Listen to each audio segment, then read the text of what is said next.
that guy. He loves to play some fun decks like that. So, welcome back to round 3 action here at Friday Night Magic at Lost Legion Games and Comics in South Charleston, West Virginia. My name, as always, is Zachary Evans. I'm joined tonight by Brandon Hodge, and we are looking at a battle of two 2-0 players. You may see that paper. Yep. To see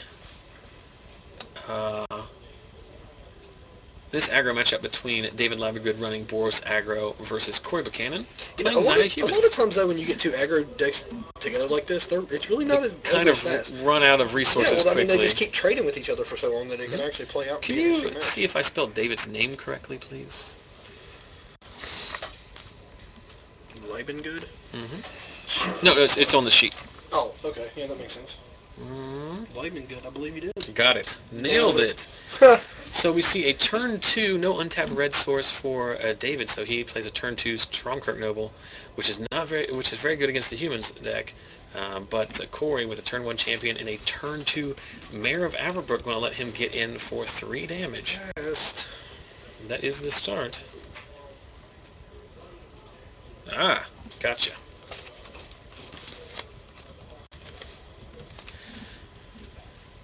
So, looks like we accidentally draw 2 cards there. Sometimes happens. Now, what's going on? So David should have a deck full of burn spells. You're going to want to get rid of that mare as quickly as possible. Serving in here with the Stromkirk Noble. As I desperately try to send out the tweet about what's going on here. So we can try to recoup all the people we lost because of my stupid screensaver. How many did we end up losing? About 25. They'll come back if they know it's good for them. They won't come back, but we might get some more dedicated viewers.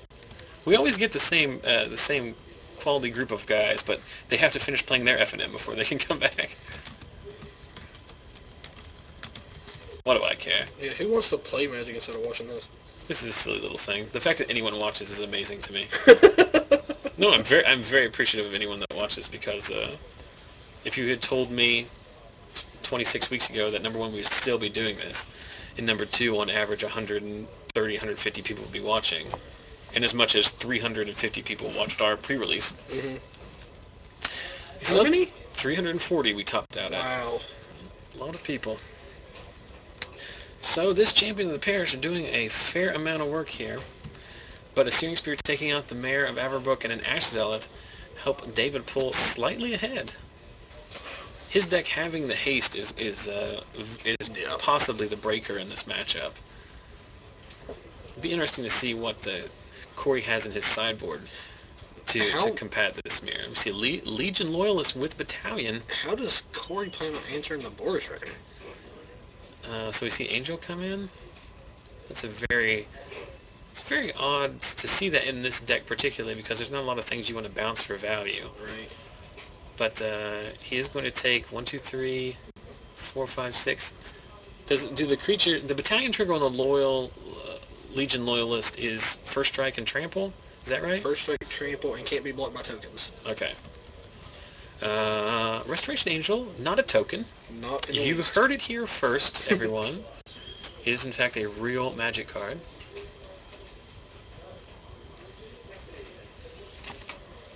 Our most dedicated viewers are a couple from Sweden that watch us well into the evening. That's old Nicholas and, well, I don't know if I should use it's Rainbow Dash and Tindra. Those are their chat names. And then we have the awkward post-combat Lightning Mauler, which I can only imagine he didn't play pre-combat because he wants to load up some other card on this upcoming turn. And see, you're so much more optimistic than me because I would have just went with he forgot. Sometimes it happens. Yep. You ever forget? It happened to me. Sometimes it happens. Yes, you did play a Night of Glory, I think, after combat. Yeah, I gotta bring up old stuff. You brought it up. I literally said nothing. I would not have remembered if you hadn't told me. So tapping 4 here. The funny thing about that was I didn't even notice I had done it until I watched the stream. I was like, oh yeah. But see, that's why the stream is a good tool. It is. So there we see a Huntmaster of the Fells, one of the cards that, one of the main deck cards that's really going to give Corey a chance to grind this one out. Not just from the card advantage, but also from the incremental life gain. Of course, if David untaps into a Hellrider, that's still just as good. Wow, Corey not fooling around, getting in there for a 6, putting David at 4. Is there a sequence of cards that David can rip here that win him the game? So he's got an unpaired Lightning Mauler. Looks like only 3 mana. I figure he would have played his 4th land if he had it in his hand by now. Yeah, I think Blasphemous Axe is all he can do, and I doubt he has it in his deck.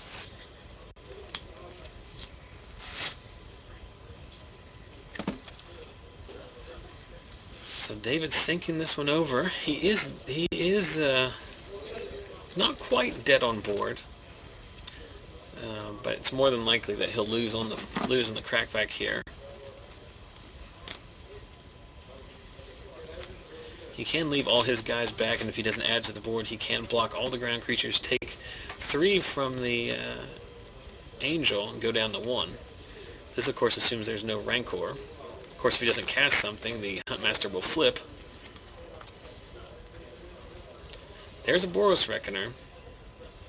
Seems a little too late. Too late. Would you not have attacked there? Because now he's just dead because Corey's going to attack with his Restoration Angel, and then if he's smart, not play another spell, and then flip that Huntmaster, right? Or that. Or just cast Searing Spear. Yeah. Also works. Seems good. I'm trying to think if there was if David paired his Boros Reckoner to the Lightning Mauler there, he could attack for 5, 6, 7, 8 with Battalion. No, but he would just lose then because Corey was at 12. About all he could have done. Yep. Needed more removal. If David lands a turn 3 Boros Reckoner, how does he not, how can Corey get away from Corey has to have, the all Rancor, all Restoration Angel draw. Restoration Angel, I guess, makes more sense if he is playing Huntmaster of the Fells, which we saw. Mm-hmm. But it is still a very expensive card. One target, I don't know, maybe he's playing Rakdos, maybe he's playing a very high end, but it's very, very odd to have a Champion of the Parish deck with Thragtusks in them as well. So, while we've got a brief break in the action, we'll go ahead and remind everybody that we've got some business coming up. For those of you who keep watching and seeing it over and over again, I apologize, but I'm trying my darndest to fill this store. So if you are within a solid 3 hours drive of Charleston, West Virginia. If there's only an ocean between us. If that's your only excuse. Yes, Brandon is going to be hard on you. He's not going to allow you to skip this event because of your transatlantic flight. I'm going to be a little bit more reasonable and only expect people within a solid 2.5 to 3 hours drive. But we're having a Star City Invitational qualifier on Saturday, March 30th. That's about a month from now. So you've got plenty of time to prepare for that. It's 11 o'clock registration and 12 p.m. start. So we start at noon. You've got plenty of time to make the trip. You can sleep in a little bit, leave the house at 8 or 9 o'clock. It's not a 6 a.m. start, like if you had to make a long drive. $25 entry fee, standard is the format. The winner gets $250 cold hard cash and an invite to the Star City Games Invitational of their choice. The winner of that event, of course, gets $10,000. It is an invite-only event. It is very lucrative. Top 8 pins, exclusive playmats, and open series points to the rest of the top 8, as well as prize packs. Those are the minimum packs. And then additional prize support provided based on the number of attendance. There's the information on how to get a hold of Lost Legion Games and where to Google Maps if you're coming down this way. And for those of you who cannot physically make it, feel free to watch coverage on twitch.tv/ZachSellsMagic. Of course, you're watching live now. You know where that is, but make sure you click on the follow button above and to the left of the video window so you receive an email notification anytime this stream of hot garbage goes live. So, let me get this straight. $250 American currency. That's American currency. $10,000 if you win the Invitational. Mm-hmm. Why would you not get a flight for that? So what you're saying is, you live in mainland Europe. Okay. Or the UK. You watch our stream. Australia's that would. No, there's no excuses. I once bought a plane. This is no Team lie. Earth. This is no lie. I once bought a plane ticket because I used to live in Australia. You know that. I once bought a $10,000 plane ticket. Now, it's a very interesting circumstance because you get X dollars a year in vacation money for the company you used to work for, and you don't get that money. You have to spend it on travel. Right. So I only got to go home one time that year, and so I bought a first-class round-trip ticket from Perth, Australia to Charleston, West Virginia. Oh, wow. It's very expensive, and I loved it. And you know what would have been awesome? If you would have bought that ticket to play in an invitational Star City, qualifier, and then won it. And then won the invitational, you'd have made your money. Well, while I'm talking about nonsense travel arrangements, we see a turn 1 Stromkirk Noble and a turn 2 Madcap Skills. Which is to pay the bills. I would say a very strong card that you see a lot in Limited, but it's very interesting to see it here in Champion of the Parish. Champion of the Parish doesn't give a dang. Yeah, well, Madcap Skills doesn't give a dang because you would have to double block it as well. He's just going to get in for. This is going to be the greatest thing in the world if he wins this entire game just off the back of one creature and a Madcap Skills.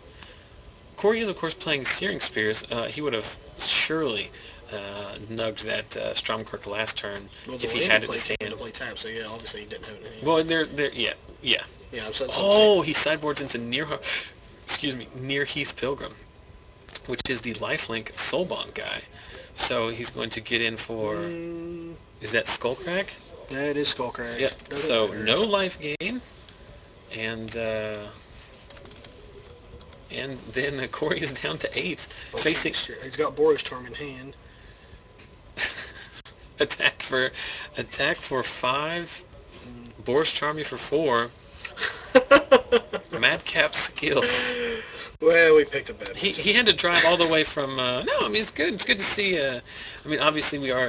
Brandon is joking a little bit about how the aggro decks don't always make for great TV in the sense that the matches are over relatively quickly. But it is important to remember that this format does have some very explosive starts. I mean, you talk about Madcap Skills, and it is a rough card because you 2-for-1 yourself if they eventually remove the creature. But I mean, these decks are playing or used to play Pyreheart Wolf. Right. A lot of them because that Goblin War Drums is the effect. You know, that card from Fallen Empires, where your creatures have to be blocked by 2 creatures. It's just so strong against these decks because you're putting on early pressure. They can't really keep up. You know. I approve of it.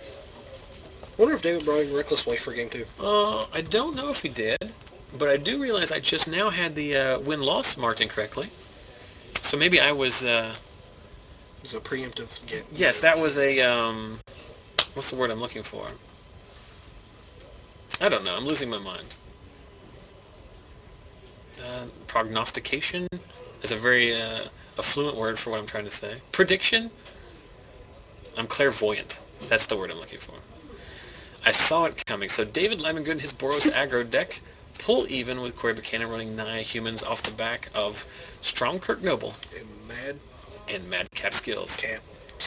And so I imagine his Boros element is one of the, what was popular during Zendikar known as Barely Boros, where it's really just a mono red deck splashing for 1 white card, which is Boros Charm.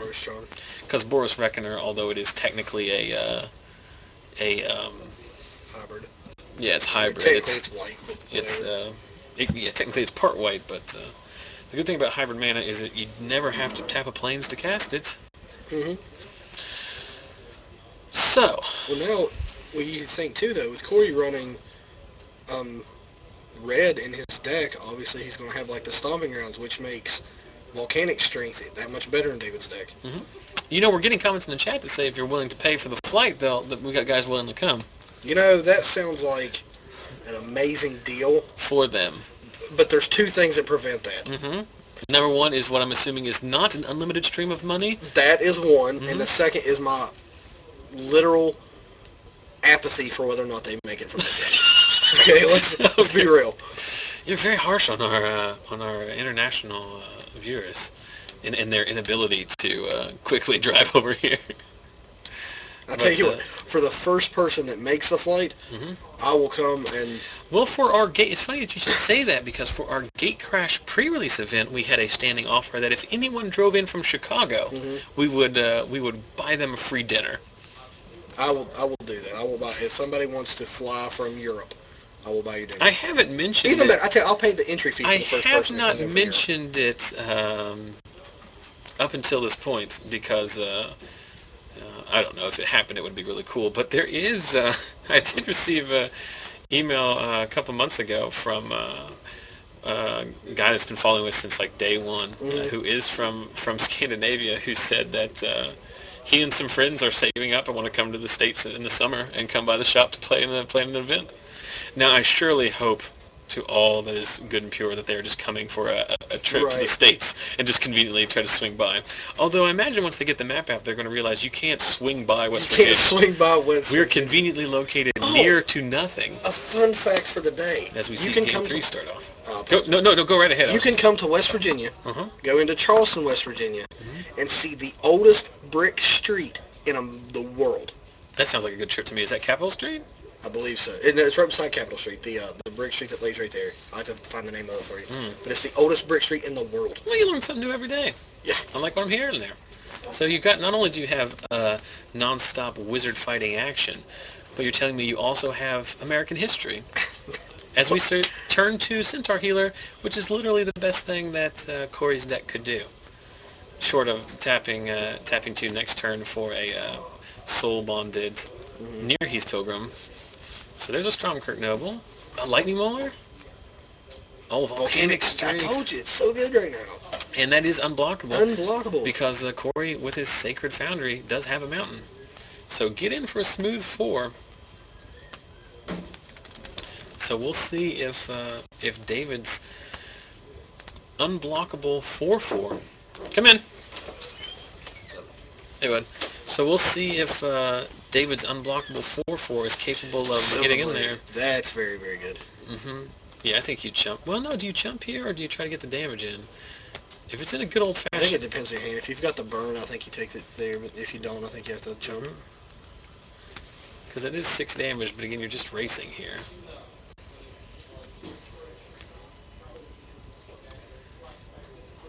There's a Legion Loyalist. He's going to attack in for another 4. Playing Legion Loyalist there.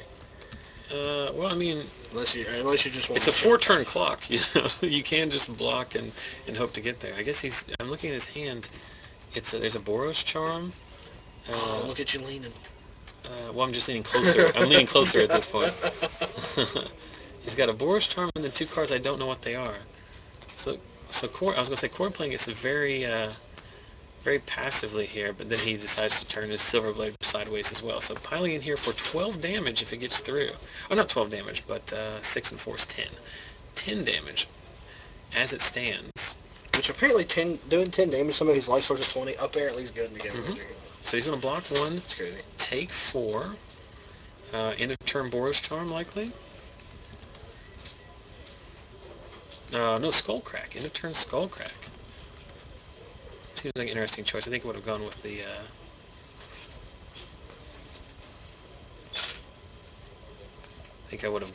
Boros Charm there.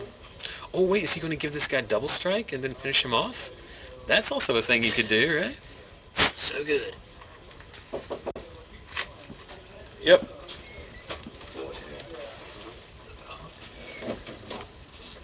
Restoration Angel on the Centaur Hill. So how good would the Skullcrack have been at that spot is what I'm saying. You know, it's just a minor sequencing thing, but makes a huge difference. So did he pair, I'm assuming he paired the Restoration Angel with the Silverblade Paladin. I don't know, with the way he's got Silverblade Paladin on top of Centaur, it makes me think he paired those again. Which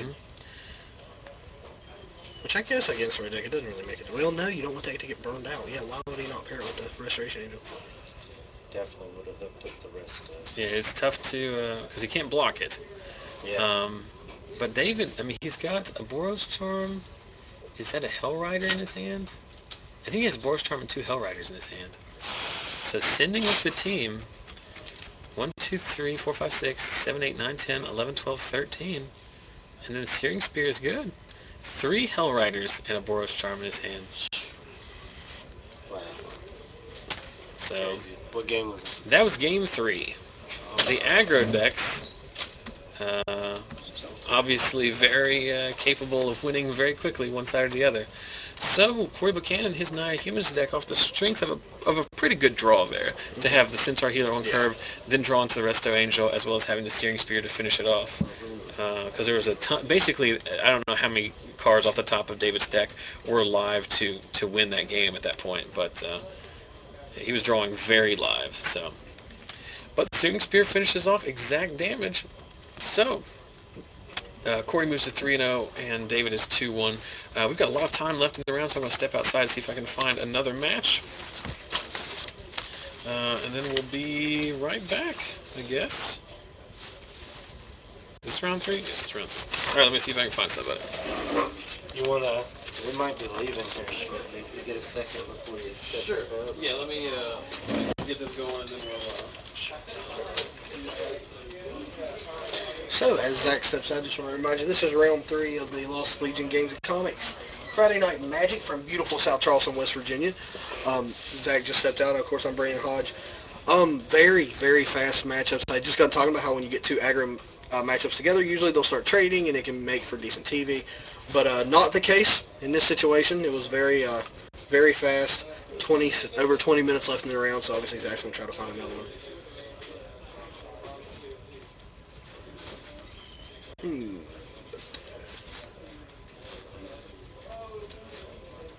That is a very good point.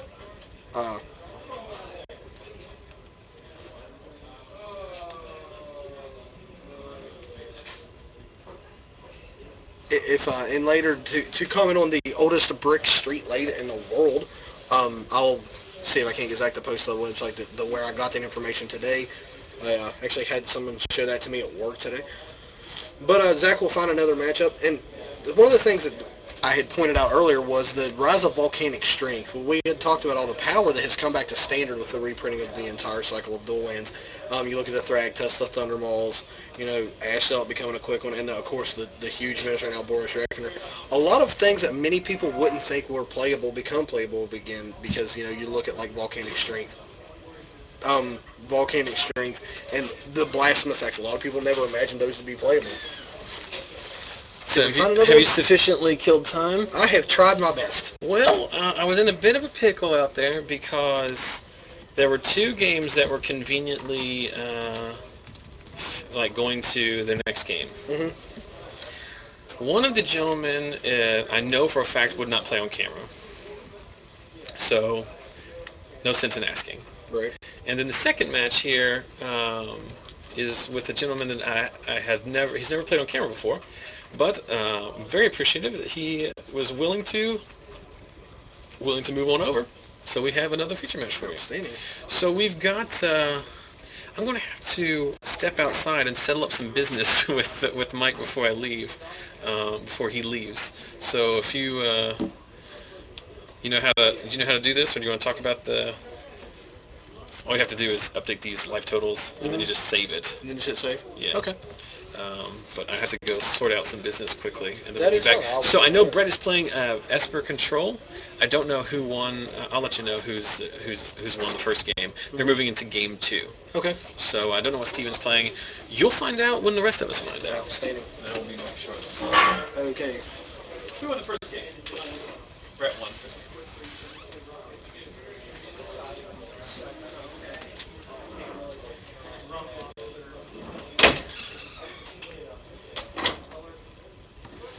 Okay, Brett Rose playing Esper Control against Stephen Hager. We're not quite sure because, like Zach said, this was not a match that we had under the camera before. It's one that we had just brought here. So as they move into Game 2, and that's another, the Esper Control decks, like I was saying earlier, they throw so many bombs at you that these small cards that people didn't think would be playable become playable again. So it looks like Brett Rose is going to go ahead and ship. I believe that's the first mulligan, putting him down to 6 cards. I think that's another thing we had been talking about earlier is mistakes that beginning Magic players will play. Obviously, mulligan is never premier. You'd like to start with 7 cards, but it's not necessarily something to look down on. A lot of times you'd rather have a really good 6 cards than a mediocre or bad 7.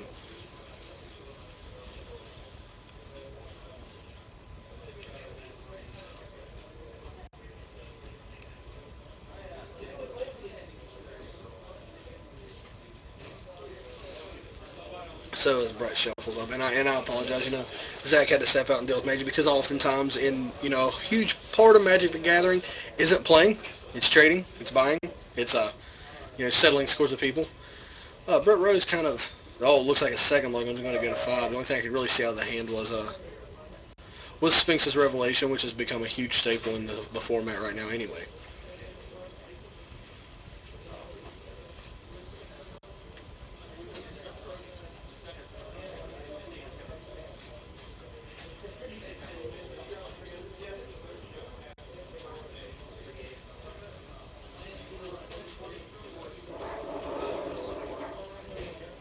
Oh, to comment on something on the stream, earlier I had made a comment of actually something I had missed.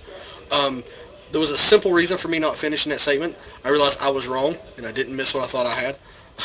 Apologize for leaving you hanging there. Last thing I want to do is throw a cliffhanger to the audience. So Stephen Hager is going to start out. Going to go ahead and fetch a land, put it into play tapped, hollowed fountain tapped, and this is what we're looking at. A lot of land goes in the format right now. Really not something surprising.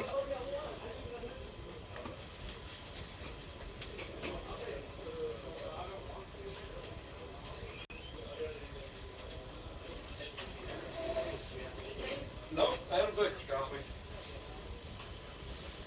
So let's see, Steven. I see Blood Crypt. I'm going to come into play taps into turn 2.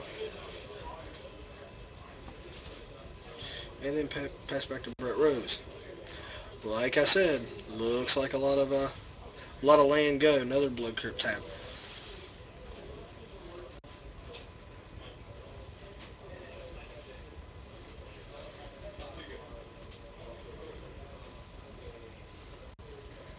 Steven Hager.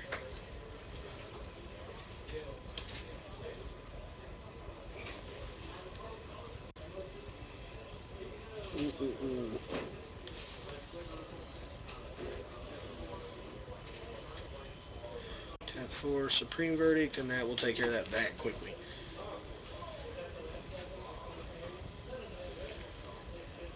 So, I mean, at a Multi 5, I mean, Brett seems to be doing about everything his deck needs to happen.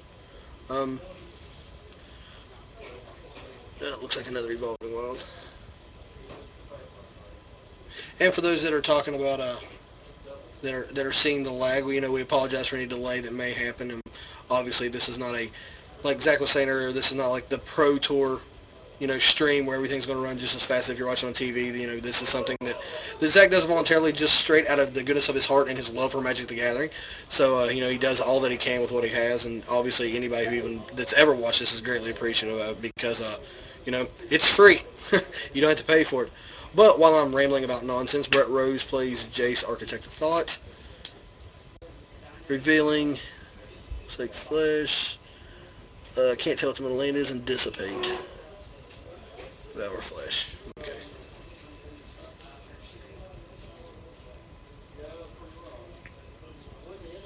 Steve Hager's still not kind of showing us what exactly it's playing, so we may run without the deck title on there. But if I get enough to where I feel like I can accurately make a prediction, I'll put it on there. So, takes Valor Flesh in the land, Dissipate on bottom, which leads me to believe he has another counterspell in his hand, or he is just afraid of the bombs, or has no gas.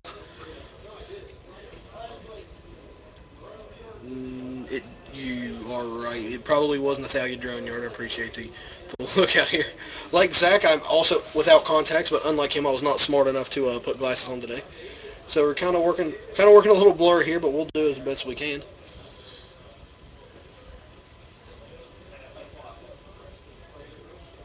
Nathalia Frown Yard. That's amazing.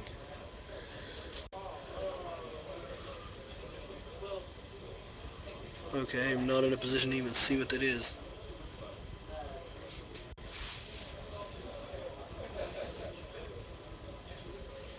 That is a January tap 3 for...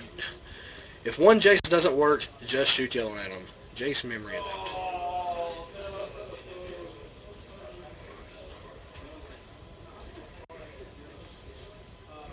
Do we tick up, draw the card? Is he just going to go ahead and mill 10?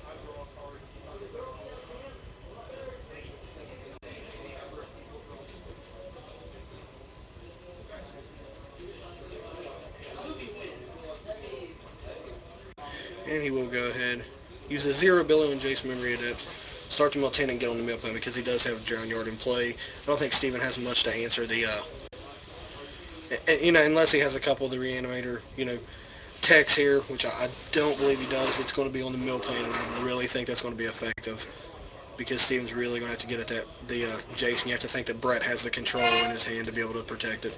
Maybe not so much this hand because all he has is an untapped land, but I don't know if he's going to be able to get in there for enough to deal with the Jace, and if not, what keeps him from having another.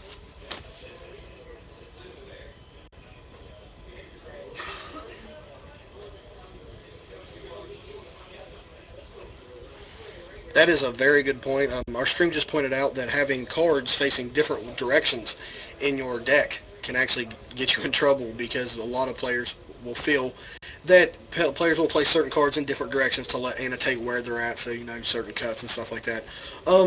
It would absolutely in more competitive RELs than FNM, but like we had said earlier, this FNM, this place is a very casual play. Not a lot of people want to call a judge on something like that, and obviously Steven doesn't have any ill intent with it.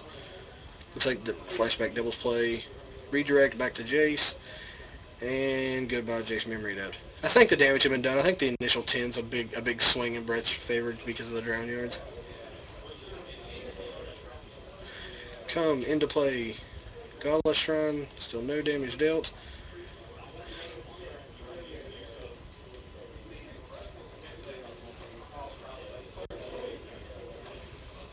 Dreadbore. Dreadbore looks like it may be a little turn late.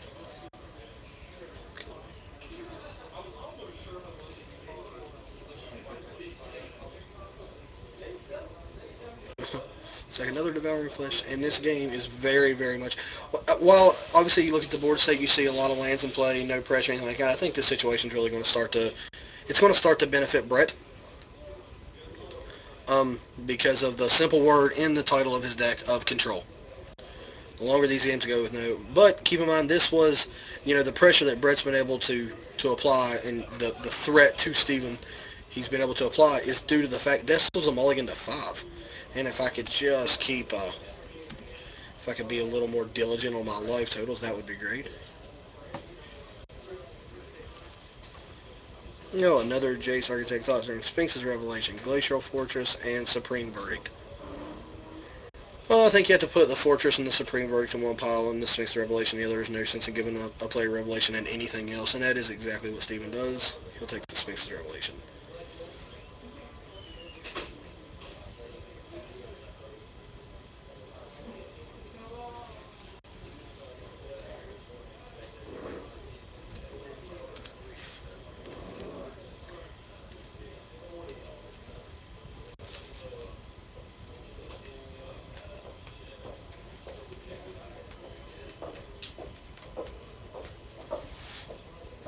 Steven mulling over. I can't quite see what's in his hand.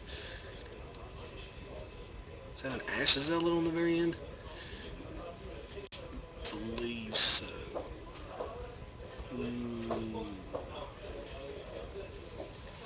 Looks like that was play to take out the other Jace.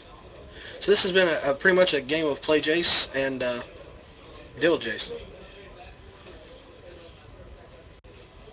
Is that Rakdos return?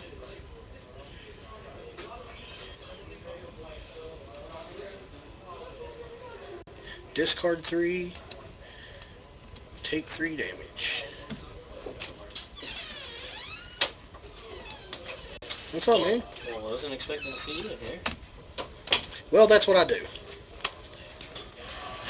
There's the big man. He is outside dealing with magic cards. That's what he likes to do. That is what he does. He deals more than plays. The running joke is he doesn't actually like magic. I'm joined now by Scotty Wright, who we saw on camera earlier, who, by the way, could possibly be one of the most hated people to ever be on the stream now. Probably. Wait until I you played see the the grindy day. wait till you see the. Uh-oh, what did I do? Wait till you see her name on there. Uh-oh. What kind of noob plays Tameo and doesn't have the Tameo token? Alright, you know what? So your name. I've got it. I don't know where it is. Then I didn't feel like digging you're it out. all the more in the wrong for not playing it. Okay? All the more wrong. And your name on the stream effectively was Scotty doesn't have a Tameo token right. And then it became Scotty no Tameo token right. So just to bring up to speed, we have Brett Rose playing Esper Control. Stephen Hager playing, looks like just a Rakdos brew. Yeah. Brew. Haven't really seen a whole lot of pressure out of it. We've seen Brett play 9 billion Jaces and Stephen deal with each one of them. Dreadbore. Is that how? Or just burn? He's been burning them out. I don't think he's played a Dreadbore yet. Rakdos Shriek Freak attack, because that does have haste. And I don't think Brett's going to mind too much. Oh, and I missed the life game earlier, so I am awful at what I'm doing.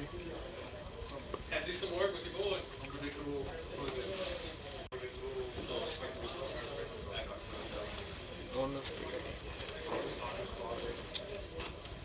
And that will ship it in.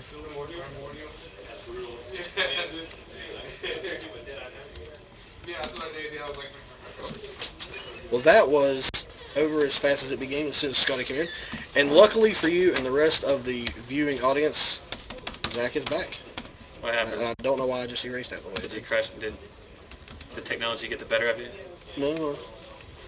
All right, well, I've done my business for the day. Stephen Hager showed us nothing but Rakdos. So I didn't feel comfortable putting the deck name in because it could have been one of the battle things. I successfully didn't trade for Overgrown Tombs. That's all you need to know about that trade, was that I didn't want Overgrown Tombs, and so I didn't trade for them.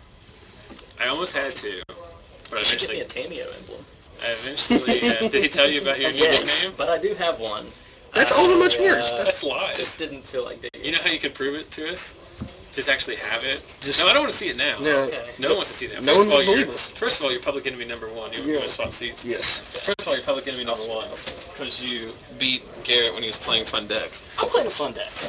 You're playing a very fun deck. Actually, make sure you send me the list because people have already asked for it. Okay. It is a bug deck. Yeah, I figured it out. On Twitter, but Yeah, but I changed it on the on here Okay. to bug control because it's bug splashing, much like the Bant deck splash red for Wolf Run. You are splashing red for Wolf Run. a Wolf Run and 2 Dreadbores. Yeah, Dreadbore is good. Yeah. It shores up a lot of the holes that your deck has against certain matchups. Oblivion Rings or Attention Spheres for Planeswalkers, so... I did trade for Damnation. I'm very excited about that. It's always fun to me, as the resident guy that people trade with, when people rock up into this building with cards that, like, I'm always just like, how did you get this? I remember one night, it was actually the guy I just traded with, his brother, walked in with literally a page full of pristine revised dual lands. And I was like, where do you get these from? They looked like they just came out of a pack. And of course, I left with all of them, but that's why he brought them, is because he knew that I would... I don't want them. So we're moving to Game 3 here with just under 7 minutes remaining. So Steven is basically playing an aggro deck of some sort, and Brett is playing the opposite. Absolutely. Brett actually almost got there last game on control on a mulligan to 5. So. Well, they're going to struggle here to finish this game. I thought he did too. Yeah, this is super confusing, because I actually thought Brett won the last game. Cards coming off the top of Steve instead, and then Scoop. Yeah. I don't know what happened. Well, does someone want to... I'll just go find out, because that is why I erased the name. Well, that's a pro tip, guys, for when you're taking... See, people are always like, why don't you play Zach? Let somebody else do the stream. Well, apparently can't do that because you totally screw up who even wins the match. We didn't know what happened. And he wins the match 48-6. Home run. Home run. Nailed it. We missed a bunch of damage, because when I had his life at 18, it was 8. So what you're saying is the last game, which was the bonus round, is going to be the greatest round ever broadcast in the history of the stream. Yeah. So now we're back in it to win it. Rolling 3 deep in the broom closet. Turn 1, tapped a Watery Grave for Brett, and a Drowned Catacomb. That is something, a little bit of information that you guys probably won't care about, but I'll tell you anyway. When people send me their deck lists, so I can post them on our website, Drowned Catacomb is the #1 misspelled card. Really? Everyone says Drowned Catacombs, and so I import it, and it's like, this card doesn't exist, because it's just Drowned Catacomb. Tameo, I have a Tameo emblem. That's a... I actually think I have a... Water is wet and grass is green, all things that don't matter. So Steven has all the mana. Desecration Demon. And that's been... Okay, so it's a Psychic Strike, I believe it's called. Yes. So mill 2. Mill 2. Is Brett on the mill plan, or is that just... Brett. That's how Brett was. Well, because... he's on the mill plan from what I've seen. But with Drown Yard, I mean, he's not playing Mind Grind or whatever. And we see... Oh, well, this... Yeah, he's so on the Jace last memory game you saw plan. Brett play, I believe it was 4 Jaces, and Steven deal with all of them. A variety of Jaces. It's kill Jace Architect, then I'm going to bring in Jace Memory Depth, then another Architect, then Memory Depth. And Steven just dealt with all of them. Yes, I was just going to say that Psychic Strike, we also saw Resident Control Master Guillaume Wafatapa, who, after his brief suspension for spoiling cards early, manages to top 64 the Pro Tour again. Win a PTQ, then top 64 the event with the Esper Control. And he was playing Psychic Strike because it's just another hard counter. Because the Esper deck doesn't have access to Counterflux. Right. So it's just a 3-mana hard counter. Is Cancel in the format? Yes. Yeah. But it's just bad. I think it's just... This is just... They usually print Cancel in the core set when there is a card that's strictly better than Cancel, like Dissipate. It's easier, I think, also to Snapcaster that back. Because then Dissipate... Because then that requires 3 blue. I don't know. That was one of my reasons for splitting the way I did in my deck. 1 and 1. And this game is much like the last one. A lot of Brett playing of Jace and Steven dealing with. And so he Devil's played Devils the played. Jace. I believe, if I'm not mistaken, I think he Devils played all 4 of them last game. So Steven is playing his own Rakdos brew. Yes. So far I've seen good cards. The Desecration Demon is a card that I actually saw a lot at the top tables. From the when I was in Cincinnati at the Star City event, there was actually a couple like black-white aggro decks that were doing relatively well. Like in the field of all aggro decks, the 6/6 Flying Trampler is very good. Yeah. And its drawback that you can sack a creature to tap it. Like who gives a crap against the aggro deck? Because that's just as good. Yep. You're winning that contest. So there's a Terminus. I do think it's interesting that Steven plays his creatures like that way. There was a guy at the Star City Standard Open I was at Columbus, where he played all of his permanents upside down like that, so his opponent could see them. Like it lands too. That would I physically couldn't do that. I would lose my mind. But it is interesting. And that is a Rakdos return for 3. While Brett is tapped out, so he'll go ahead and get in for 3 damage, and then Brett will discard Psychic Spiral. Terminus, and is it Supreme Verdict? He's all sweepers all the time over here for Brad. And this is another Jace. You talked about the way you play his cards. There was actually a discussion in the forum earlier that, someone needs to let Steven know that having your cards facing different directions in your deck is a no-go. Well, I mean, like obviously. super right, high which level is what they said. It has to be it had to be more competitive REL than here at FNM. No one gives a hot fudge here. I'm just glad that he came out to play tonight, and that he agreed to play on camera. It's a very daunting task. I've been no-sold by people that I know. I just met Steven for the first time tonight, and he was willing to play. And people I have known for years have told me they wouldn't play on camera. So it's a very daunting task, and I'm very appreciative. Yep. This coming off the heels of last week's tournament, where we had to go home early because everyone in the top 4 refused to play on camera. Really? Ruined my night. Boo. Even though I did get to go home because I had to get up at 5:30 in the morning to go to Cincinnati. You know what the only thing worse than everybody refusing to play on camera is? Somebody playing on camera and not having a Tameo token. Sloucher games. You're just needling Scotty relentlessly. So we'll see what Steven named here. Sphinx's Revelation? I would have to assume it'd be Sphinx's Revelation. Yeah. Yep. So round 1, your brother played. Round 2, you played. Round 5, we're hoping your grandmother gets on camera. Okay. Because she's the one who has all the Tameo info. She's the good Yeah. one, right? Is she the good one? Okay. There are no other Wright brothers that you're squirreling away that we don't know about, right? Nope. You're just maxing out on the two. Yeah. Orville and Wilbur. Oh, yeah, that's exactly what I was gonna say. Or Orville and Redenbacher, as Brandon said Orville earlier. and Redenbacher, as I said earlier. The best alternate art ever.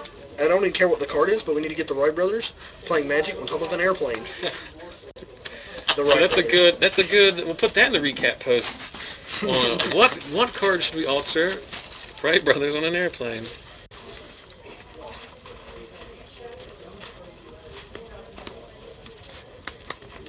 Airplane alter. So what's going on here? Brett has one card in hand. It was a Snapcaster. And Is he just going to win off the back of this Jace? So. I think he has a drop yard as well, I believe. Does Steven have any cards in hand? Yeah, there's two over here on the bottom. Oh, okay. We are at time on my clock. I have not heard JB yell for time. So that Shred Freak is going to be able to kill the Jace, so it's going to buy Steven a little bit of time in the sense that it's not going to... No, it's not. well, you can Annihilating Fire before blockers.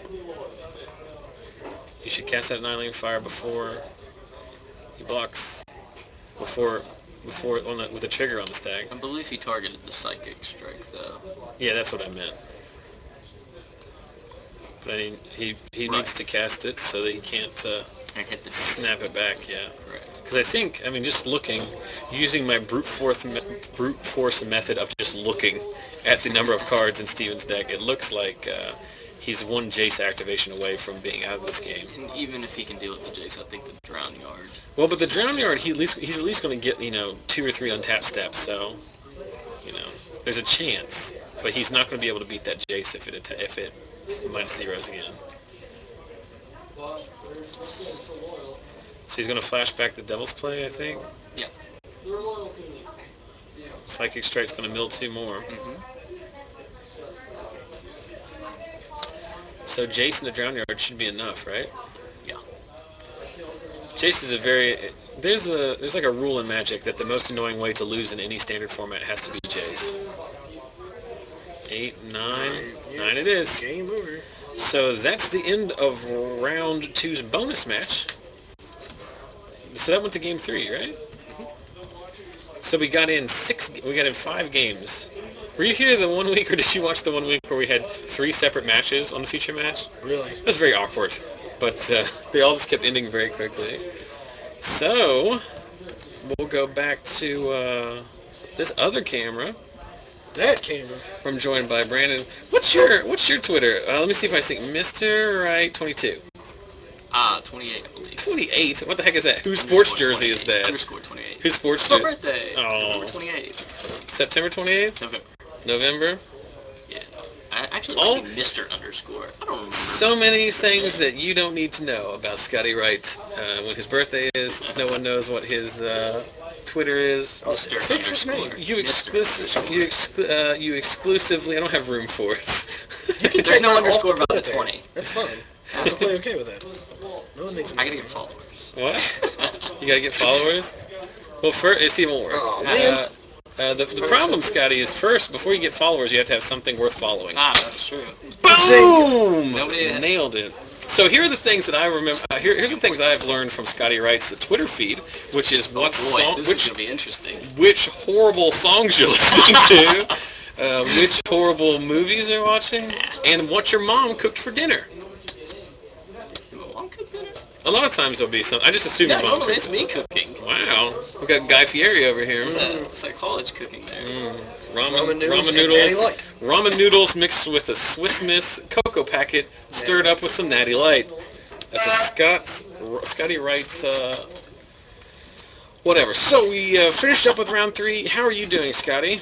I'm 2-1. 2-1. You lost round 1. Who'd you lose to? I'm not sure I recall his name, but he was playing Red Wings. Daniel Payne?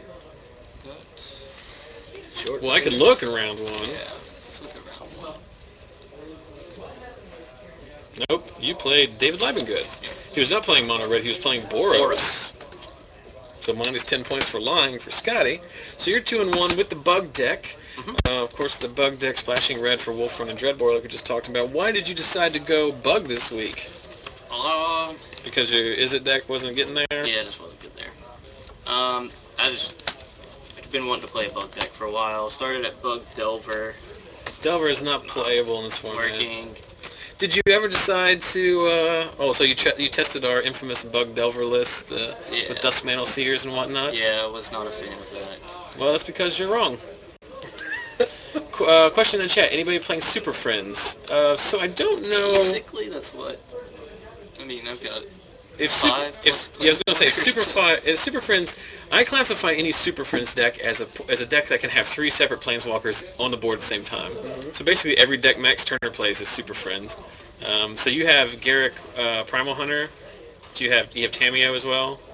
Yes. What is your other? You play Liliana? Liliana. Okay, so you're playing Bug Super Friends. Yeah. And Vraska. Sloth 357 in the chat says you should make a sweet rat deck. Rat deck. Esper Delver. We're also getting a comment about Esper Delver being an okay deck. What's the white for? Resolve Charm, possibly. Well, everything is for the charms. There's a David Sharfman played that deck in the like top 16 with, which is like has like 10 charms in it. It's the American deck because all the charms are very good, except for Gruul. Gruul charm is hot garbage. You know, we talked for multiple times. One of the most contentious things I talked about on the stream has been my personal opinion for Gideon, whatever his name is. What's the new Gideon? Gideon something of something. And how I think he's awful. Champion of Justice. Champion of Justice. And then surprisingly, we're not seeing it played anywhere competitively because it's not very good. It's like an okay sideboard card against certain things. But I am a little wrong on Dumry Rod or Dumry Rade or whatever you want to call him. I don't like him all that much, but in that one 30 creature deck, he's pretty good.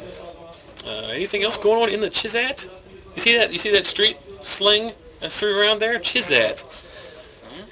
This is where people go to find out what's happening. Mm-hmm. There's a question in chat. Do any of us play EDH or Commander? Funny you should ask, because I don't know if you guys follow on our Facebook page, but last night I posted on our YouTube account, youtube.com/ZachSellsMagic, the first of what will at least be 4, because I have 4 Commander decks, EDH or Commander deck tech videos, highlighting my Mimeoplasm Commander deck, which we had a little poll on our Facebook page, facebook.com/ZachSellsMagic. I've been pounded for months about do some deck tech videos of Commander and stuff like that. And I try to explain to people it's very difficult because most of the time we have to do this kind of broadcast is right now during the shop. This is the time when everyone is here, when I have all the equipment set up. I think people underestimate how much time and effort it takes to actually get everything set up to be able to do this. But I did finally break down last night, set up all my little gear in my game room at the house, and did a little breakdown of my Mimeoplasm EDH deck. So head over to your YouTube channel. There are links conveniently located at the bottom of this page if you're watching us right now to like our Facebook page, follow me on Twitter, and subscribe to our YouTube channel. It ended up being really long. It's 28 minutes. I didn't want it to be that long, but it's hard to talk about all the cards and That's 100 cards. Yeah, because there's a lot of stuff going on in those decks. A lot of cards. As I talked about last night, I'm going to give you guys a pro tip here, or a hot teaser. You haven't watched the whole thing, but the card in my EDH deck, Mimeoplasm, which is a Reanimator deck, that is the best card. Obviously, the best card is Shieldred, but the second best card in my Commander deck, Traumatized. Do you know what Traumatized does? Oh, of course I know Traumatized. Traumatized basically in that deck says draw 40 cards. Yep. So that's very exciting. And then you can loop Volrath Stronghold and Eternal Witness and just get everything back. Because that's if you want to be a jerk. And sometimes you want to be a jerk. Sometimes, yeah. So, Navigator with that green primordial. Yeah, Makes you feel like a jerk. Thank you. Yes, Deadeye Navigator paired with anything makes you feel like a jerk. So we moved to round 4. Scotty, you are playing in the restroom against a stray cat. You're actually playing against Michael Taylor, so good luck with that one. Because Michael Taylor is playing straight red deck. So let's take a brief break here. The 3-0 players are Corey Buchanan and Adam Vickers, who we saw in round 1. So you've got Grixis Control versus Naya Humans. I would think Adam would be a big favorite in that matchup, as he has a lot of removal. We also have Dave Brown versus Brett Rose. We just had Brett on camera. I'll see if Gibbs will play on camera. I think I've got one. So we're going to step outside here, take a brief break, and then we'll be right back with the next round.